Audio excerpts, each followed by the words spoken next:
Brazil প্রথম ম্যাচটা কোস্টারিকার সাথে ড্র করছে, যেটা ব্রাজিলের জন্য এটা হারের সমতুল্য। কারণ যখন আপনি এমন বড় একটা টুর্নামেন্ট খেলতে আসবেন তখন আপনাকে প্রত্যেকটা ম্যাচে জিততে হবে, এবং টুর্নামেন্ট জিততে গেলে আপনার প্রতিপক্ষ যে হোক না কেন আপনাকে কিন্তু সমীহ করা চলবে না। প্রতিপক্ষকে আসলে ডিপেন্ড করতে হবে, প্রতিপক্ষকে আপনাকে হারাইতে হবে। তো যাই হোক, প্রথম ম্যাচটা চলে গেছে। এই ম্যাচ থেকে আমাদের অনেকগুলো বিষয় আমরা বেরোয় আসছি, কারণ নেক্সট ম্যাচ 29 তারিখ সকালবেলা প্যারাগুয়ের সাথে। সো কোস্টারিকার সাথে যে ভুলগুলো ছিল, কোস্টারিকা মূলত আসলে লো ব্লক ডিফেন্সে খেলছে, এবং যেটা ভাঙতে ব্রাজিলের জন্য সমস্যা হয়েছে। সমস্যার মূল কারণ হচ্ছে স্পেশাল নাম্বার 9 না নিয়ে খেলার কারণে ব্রাজিলের সমস্যাটা হয়েছে। এবং আরেকটা ব্যাপার, সেটা হচ্ছে রাইট উইংয়ে রাফিনা অনেক বেশি ড্রিবলিং করতে পারে না, যার কারণে এখানে একটা প্রবলেম তৈরি হয়েছে। পাশাপাশি ভিনিসিয়াস জুনিয়রও তার জায়গা থেকে রিয়াল মাদ্রিদের পারফরমেন্সটা দিচ্ছে, সেটা কিন্তু দিতে পারে নাই। এখন আসলে বলতে পারেন যে লো ব্লকটা তাহলে ভাঙতে গেলে কী করতে হবে? এখানে দুইটা কাজ করতে হবে। নাম্বার 1, এক হচ্ছে রাইট উইং এবং লেফট উইংয়ে দুইজন ভালো লেভেলের আপনার ড্রিবলার লাগবে। তাহলে দুইজন ভালো ড্রিবলার লাগলে একজন যখন ড্রিবলিং করবে তখন তার পেছনে 2-3টা প্লেয়ার চলে আসবে, তার ডিফেন্সের 2-3জন তার সাথে চলে আসবে। তখন কিন্তু একটা জায়গা ফাঁকা হয়ে যাবে। একটা সেম টাইম যদি নাম্বার 9-এর একটা ফিক্সড রোল থাকে তাহলে সে কিন্তু ড্রিবল করে তার কাছে বলটা পাঠাতে পারবে। অ্যাট দ্য সেম টাইম যদি লেফট উইংয়েও একটা ভালো ড্রিবলার থাকে তাহলে কিন্তু সেও এরকম 2-3টা প্লেয়ারকে তার সাথে রাখতে পারবে, এবং লো ব্লক করলেও সেখান থেকে কিন্তু স্পেস পাওয়া যাবে। আর যেহেতু আপনার নেইমার নাই, সো পাকেতাই কিন্তু আসলে মিডফিল্ডের অ্যাটাকার বলেন, এবং নেইমারের রোলটা কিন্তু তাকে প্লে করতে হবে। সো সেই জায়গা থেকে পাকেতাকে আরও বেশি অ্যাট্রাকটিভ হয়ে সেখানে আসলে নাম্বার 9-এর সাথে পাকেতার একটা ভালো অ্যাডজাস্টমেন্ট দরকার। At the same time left এবং রাইট উইংয়ে তার কিন্তু কম্বিনেশন দরকার, বিশেষ করে একটা বলের সংযোগ দরকার। তাহলে কিন্তু আলটিমেটলি প্রতিপক্ষকে আসলে ঘায়েল করা যাবে এবং গোল বের করা যাবে। আর একটা ব্যাপার, সেটা হচ্ছে যখন আপনি লো ব্লকটা ভাঙতে পারবেন না তখন আপনাকে করতে হবে দূরপাল্লা শট করতে হবে দূর থেকে। তা না হলে কিন্তু আপনি আসলে গোল বের করতে পারবেন না। যখন আপনি স্লো পাস বা শর্ট পাস করে খেলবেন তখন কিন্তু আসলে প্রতিপক্ষর লো ব্লক আপনি ভাঙতে পারবেন না। এই বিষয়গুলো কিন্তু নেক্সট ম্যাচে অবশ্যই মেনটেন করতে হবে ব্রাজিলের জন্য। এখন আসেন প্যারাগুয়ের ম্যাচ নিয়ে কথা বলি।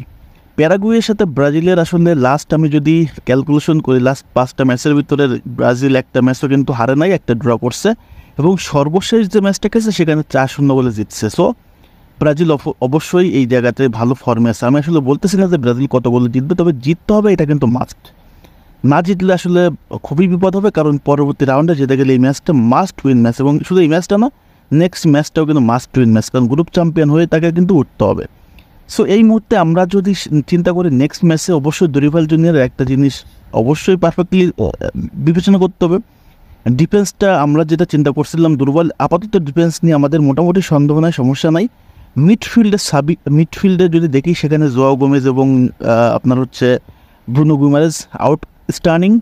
সাথে যদি লুকাস পাকেতাকে আসলে মিডফিল্ড থেকে অ্যাটাকে বেশি প্রাধান্য দেওয়া হয় তাহলে কিন্তু ব্রাজিলের আক্রমণের ধারটাও আরও বাড়বে, এবং রাফিনার জায়গায় যদি সাবিনো এবং হচ্ছে ভিনিসিয়াস জুনিয়রকে যদি আরও বেশি আসলে অ্যাট্রাকটিভ রোল নিজেকে প্লে করতে পারে, না হলে মার্টিনেলিকে অ্যাক্টিভ করা যায়, তাহলে কিন্তু এখানে ব্রাজিল আরও বেশি আসলে স্পেস পাবে। প্রতিপক্ষ যত লো ব্লক করুক না কেন তখন কিন্তু সুবিধা করতে পারবে না।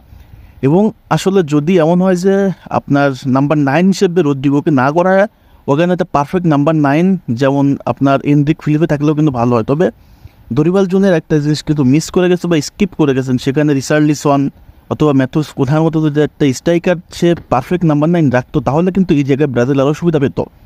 কারণ একটা যখন নাম্বার 9 থাকে তখন কিন্তু লেফট এবং রাইট উইং থেকে প্রত্যেকটা প্লেয়ার বলটা তাদের কাছে অর্থাৎ নাম্বার 9-এর কাছে ডেলিভারি করে।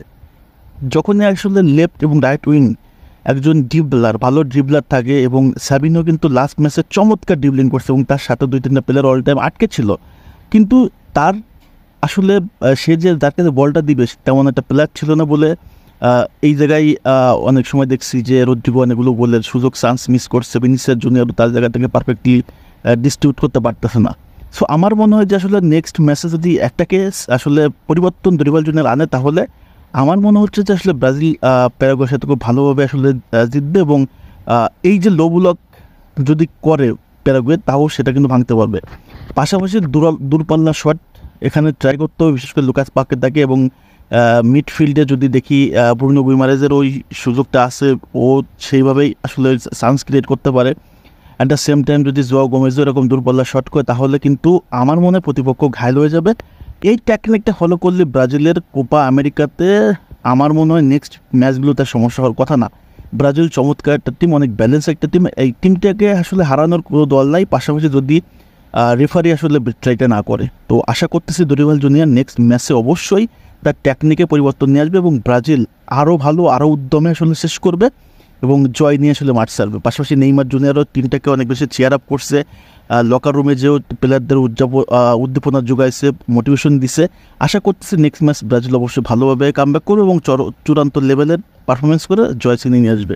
এটুকু আলোচনা। আমার ভিডিও শেষে আসলে আপনাদের যদি মনে হয় কোনো মতামত দিবেন, অবশ্যই কমেন্টস করে জানিয়ে দেবেন এবং কোপা আমেরিকা আপনারা এনজয় করুন, আমার সঙ্গে থাকুন, সবাই ভালো থাকেন, আল্লাহ হাফেজ।